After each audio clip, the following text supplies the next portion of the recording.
নেত্রকোনায় আনোয়ার সিমেন্টের ডিলার, কিশোরগঞ্জের ম্যাটসাস রেনু ট্রেডার্সের উদ্যোগে শুভ হালখাতা ও ডিলারদের মাঝে পুরস্কার বিতরণ অনুষ্ঠিত হয়েছে।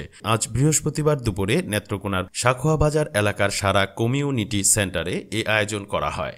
ইঞ্জিনিয়ার সাঈদ খানের সঞ্চালনায় অনুষ্ঠানে প্রধান অতিথি হিসেবে উপস্থিত ছিলেন ম্যাটসাস রেনু ট্রেডার্সের পরিচালক আলামিন। বিশেষ অতিথি হিসেবে বক্তব্য রাখেন আনোয়ার সিমেন্টের এজিএম আলামিন, নেত্রকোনা ট্রেডার্সের পক্ষে রফিকুল ইসলাম হাওলাদার মিলন, আনোয়ার সিমেন্টের নেত্রকোনা জেলার এরিয়া ম্যানেজার তন্ময় সরকার, ম্যাটসাস দিলীপ ভুইয়া ট্রেডার্সের পরিচালক দিলীপ ভুইয়া এবং প্রীতি ট্রেডার্সের পরিচালক সঞ্জয় কুমার তালুকদার। অনুষ্ঠানে সেরা 5 জন ডিলার ও 10 জন সেরা বিক্রেতার মাঝে পুরস্কার বিতরণ করা হয়। এছাড়া উপস্থিত অতিথিদের নিয়ে র্যাফেল ড্র অনুষ্ঠিত হয়। অনুষ্ঠান শেষে নেত্রকোনার শিল্পীবৃন্দের পরিবেশনায় এক মনোজ্ঞ সাংস্কৃতিক অনুষ্ঠান আয়োজন করা হয়, যা দর্শকদের মুগ্ধ করে।